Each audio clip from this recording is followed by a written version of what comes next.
जय हिंद दोस्तों, आपका स्वागत है आपके अपने चैनल प्रियदर्शी पथ पर। देखिए, विश्व के भूगोल में आज हम देखेंगे वायुमंडल। तो वायुमंडल में हमारा पहला टॉपिक क्या आता है? वायुमंडल की संरचना। देखिए, जिस पीडीएफ से हम पढ़ा रहे हैं उसका नाम है किरण पब्लिकेशन वन लाइनर सामान्य ज्ञान अध्ययन। अगर आपको ये टेलीग्राम पर मिल जाएगा, ठीक है। कहाँ पर मिलेगा? टेलीग्राम पर। उसका लिंक दे दिया हूँ डिस्क्रिप्शन में। जैसे ही हमारे टेलीग्राम पर जाएंगे तो वहाँ पर सर्च मारेंगे किरण पब्लिकेशन, तो आपको ये पीडीएफ तुरंत मिल जाएगा। बहुत सारा पीडीएफ है, बहुत लोगों को मिलता नहीं है, तो इसलिए मैं बता देता हूँ। आप वहाँ पर सर्च जैसे ही करेंगे मिल जाएगा तुरंत। देखते हैं, अब धैर्य बनाए रखिएगा, पूरा आपको समझ में आ जाएगा। पहला क्वेश्चन क्या बनता है? वायुमंडल का सर्वाधिक स्थायी तत्व कौन सा है? जल वाष्प है। अगला क्वेश्चन देखते हैं, वायुमंडल में सर्वाधिक कौन सी गैस मिलती है? तो नाइट्रोजन मिलती है। कितना प्रतिशत मिलता है? तो 78.1% मिलता है। इसके बाद अगर पूछेगा तो ऑक्सीजन बता देंगे, ठीक है। वो कितना मिलता है? तो 20.9% मिलता है। उसके बाद आर्गन, इसके बाद कार्बन डाइऑक्साइड हो गया, हाइड्रोजन हो गया, नियॉन हो गया, हीलियम हो गया, ओजोन हो गया। आगे देखते हैं। वायुमंडल मुख्यतः गर्म होता है, पृथ्वी से विकिरण द्वारा होता है, ठीक है। विकिरण द्वारा होता है। अगला क्वेश्चन थे, वायुमंडल की गैसों की बढ़ती मात्रा का क्रम बताना हमें। तो बढ़ती मात्रा सबसे नीचे कौन आता है? तो ओजोन आता है, ठीक है। वो कितना प्रतिशत है? तो 0.006% होता है। उसके ऊपर जा जाओ तो हीलियम आ जाता है। अगर लिखते चलो तो ओजोन, ओजोन के ऊपर आ जाओगे तो हीलियम, हीलियम। उसके ऊपर आ जाओगे तो नियॉन, नियॉन के ऊपर आ जाओगे तो क्या पड़ता है हमारा? Hydrogen, hydrogen. हाइड्रोजन के ऊपर आ जाओगे तो कार्बन डाइऑक्साइड, CO2 लिख दो। फिर इसके बाद आता है आर्गन, आर्गन हो गया। आर्गन के ऊपर आ जाओ तो ऑक्सीजन, ऑक्सीजन के ऊपर कौन सा आ गया? तो नाइट्रोजन। तो सर्वाधिक गैस कौन सी पाई जाती है हमारे वायुमंडल में? तो आप बताएंगे नाइट्रोजन। और सबसे कम पाई जाती है कौन सा? ओजोन पाया जाता है। आगे देखते हैं, कौन सी गैस ग्रीन हाउस प्रभाव के लिए उत्तरदायी है? तो CO2, कार्बन डाइऑक्साइड, ऑक्सीजन। अगला क्वेश्चन देखते हैं, सूर्य की तीव्र किरणों द्वारा झुलसने, देखो झुलसने से वायुमंडल की कौन सी गैस हमारी रक्षा करती है? तो ओजोन परत करती है, ठीक है। जो सूर्य से हार्मफुल गैस निकलता है उसे कौन रोकता है? तो ओजोन परत रोकता है। अगला क्वेश्चन देखते हैं, भूपृष्ठ से परावर्तित अवरक्त विकिरण के अवशोषण द्वारा भू वायुमंडल के तापमान में वृद्धि की प्रक्रिया को क्या कहलाते हैं? मतलब क्या कहते हैं? तो ग्रीन हाउस प्रभाव कहते हैं। अगला क्वेश्चन देखते हैं, देखो वायुमंडल में नाइट्रोजन की प्रतिशतता कितनी है? तो 78% है। हमने बताया था 78%, 78.1 बताया था हमने, तो वही 78%। ऑक्सीजन का पूछेगा तो आप बता देंगे 20.9% है। अगला क्वेश्चन देखते हैं, ठीक है। पृथ्वी के धरातल से ऊपर की ओर, देखो धरातल से कहाँ जाना? ऊपर की ओर। तो वायुमंडल के विभिन्न स्तरों का सही अनुक्रम बताना है। तो सबसे नीचे कौन सा आता है? क्षोभ मंडल। उसके ऊपर कौन सा आता है? समताप मंडल। उसके बाद मध्य मंडल। इसके बाद आयन मंडल आता है, ठीक है। इंग्लिश में अगर देखोगे troposphere, stratosphere, mesosphere, thermosphere, exosphere, इस तरह आता है। आगे देखते हैं हम लोग, किस मंडल को संवहन मंडल भी कहा जाता है? तो क्षोभ मंडल को कहा जाता है, ठीक है। किसको कहा जाता है? क्षोभ मंडल। सबसे नीचे कौन सा परत आता है? तो क्षोभ मंडल आता है। अगला क्वेश्चन है, क्षोभ मंडल वायुमंडल का सबसे तत्व परत है क्योंकि यह पृथ्वी के पृष्ठ से प्राप्त हो जाती है। मतलब सबसे पृथ्वी के जो उसके ऊपर आता है कौन सा आता है? ट्रोपोस्फेयर। ट्रोपोस्फेयर को क्या बोलते हैं हम लोग? क्षोभ मंडल कहा जाता है, ठीक है। जैसे देखो हमारे पृथ्वी हो गया ना, अगर ऊपर चले जाओगे तो इंग्लिश में इसे क्या बोलते हैं? ट्रोपोस्फेयर,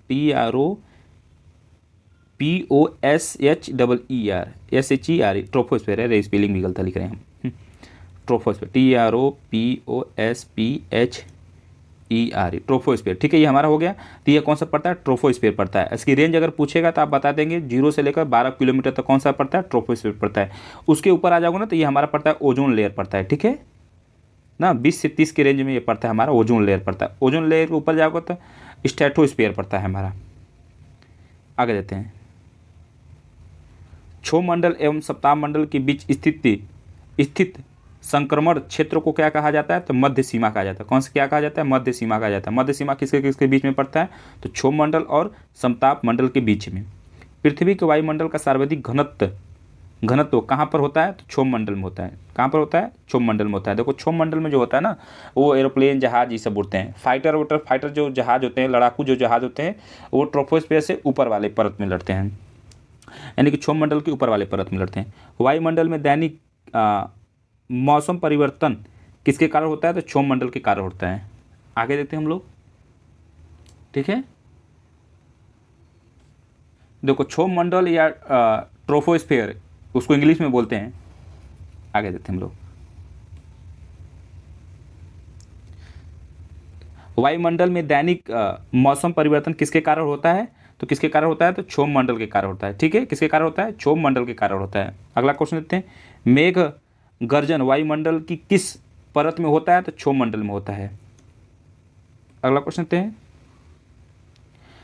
वायुमंडल की किस सतह में तापमान में बहुत अधिक उतार चढ़ाव नहीं होता है? तो समताप मंडल में होता है। कौन सा? समताप मंडल में होता है। स्ट्रेटोस्फीयर इस इंग्लिश में बोला जाता है। क्षोभ मंडल के अगर ऊपर जाओगे ना तो समताप मंडल पड़ता है। तो समताप मंडल को इंग्लिश में क्या बोलते हैं? स्ट्रेटोस्फीयर बोला जाता है। और क्षोभ मंडल को इंग्लिश में क्या बोलता है? ट्रोपोस्फीयर बोला जाता है। अब समझ में आ गया आप लोगों को? आगे देखते हैं हम लोग। बस एक मिनट।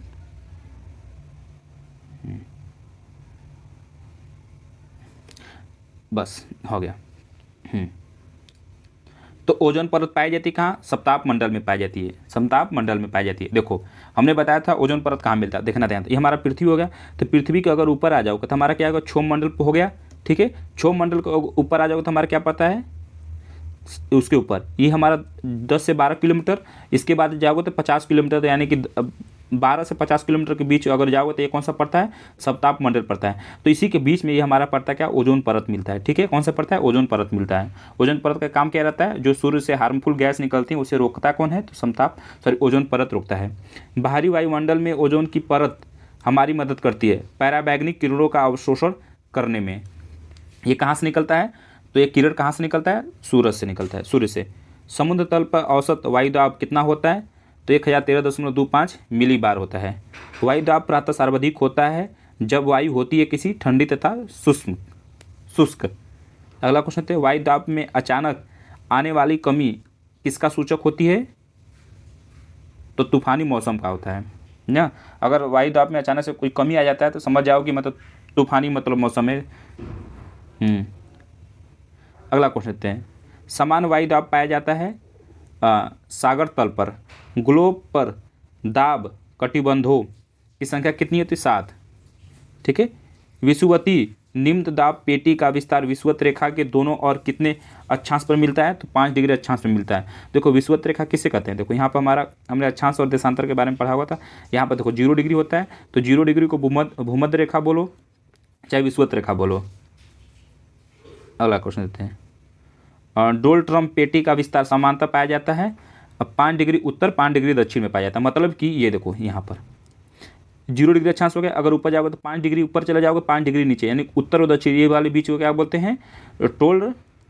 डोल ट्रम्प पेटी का विस्तार पाया जाता है। ठीक है, इधर देखो डोल ट्रम्प क्षेत्र की विशेषता होती है निम्न दाब एवं शांत पवन। मतलब कि अगर यहाँ से देखो 0 5 ऊपर जाओ 5 नीचे था, तो इस वाले क्षेत्र में कैसी हमारी हवा रहती है? तो कैसा हमारा वायुमंडल रहता है? शांत मतलब रहता है। अगला क्वेश्चन देते हैं।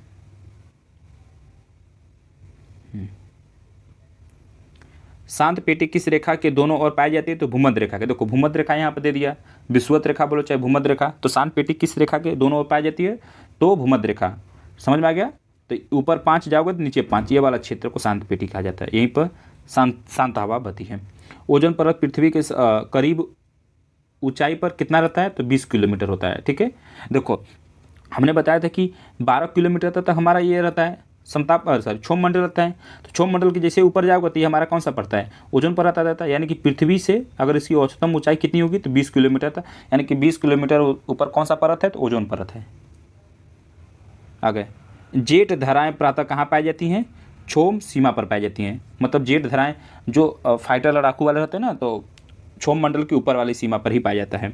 वायुमंडल कई प्रकार की गैसों के मिश्रण से बना है। पृथ्वी के नजदीक वायुमंडल में मुख्यतः पाई जाती है कौन सा? नाइट्रोजन और ऑक्सीजन पाई जाती है। तो कई सारे गैस होते हैं, हमने बताया था नाइट्रोजन का प्रतिशत कितना है, जो कि वायुमंडल में सबसे ज़्यादा सर्वाधिक गैस कौन सी पाई जाती है? नाइट्रोजन पाई जाती है 70%। वायुमंडल में सबसे अधिक किस गैस का प्रतिशत है? तो नाइट्रोजन का है। आगे देखते हैं। ठीक है, ये हो गया ना। हाँ, ओजोन परत देखो कहाँ पर अवस्थित है, तो समताप मंडल पर। क्षोभ मंडल के जस्ट ऊपर जाओगे ना तो समताप मंडल आ जाता है, तो उसी के बीच में ही रहता है। इधर देते हैं, रेडियो तरंग के विक्षेपण के लिए वायुमंडल के निम्नलिखित स्तरों में से कौन सा स्तर उत्तरदायी है? तो आयन मंडल। कौन सा भाई? आयन मंडल है। आगे देखते हैं हम लोग, ये हमारा आखिरी क्वेश्चन इसका। संचार देखो, संचार उपग्रह वायुमंडल के किस स्तर में अवस्थित किए जाते हैं? तो बरीमंडल का संचार मतलब अगर बताऊं तो बहिमंडल मंडलम, क्या लिखा है, गलत लिखा है, बहिमंडल मतलब बाहरी परत में पाया जाता है। समझ में आ गया इतना? एक चीज़ और, एक मिनट, मतलब बहिमंडल है मतलब एक्सोस्फीयर, मतलब सबसे ऊपर वाले में। बहिमंडलम मतलब यहाँ पर बता दे रहा हूँ, जैसे एक मिनट भाई रुक जाओ, मंडल पूरा परत बता दे रहा हूँ। जैसे हमारा पृथ्वी, तो पृथ्वी के ऊपर जाओगे तो कौन सा पड़ता है? क्षोभ मंडल। तो यहाँ पर लिख लो भाई, तो कहोगे कि सर जी आपने सही नहीं बताया। क्षोभ मंडल के ऊपर जाओगे तो समताप मंडल हो गया, समताप मंडल हो गया। उसके ऊपर जाओगे तो मध्य मंडल के ऊपर जाओगे तो आयन मंडल पड़ता है, आयन मंडल के ऊपर जाओगे ना तो बहिर्मंडल यही पड़ता है हमारा। ठीक है, तो यहीं पर संचार उपग्रह होता है। समझ में आ गया? जो नेटवर्क सेटेलाइट, जो हमारे पूरा सेटेलाइट नेटवर्क कहाँ से ये पाया जाता है? तो ये कौन से क्षेत्र में रहता है? तो एक्सोस्फीयर चाहे बहिमंडलम में। समझ में आ गया? बाकी आगे वाला पवन वाला अगले वाले वीडियो में बता देंगे। जय हिंद।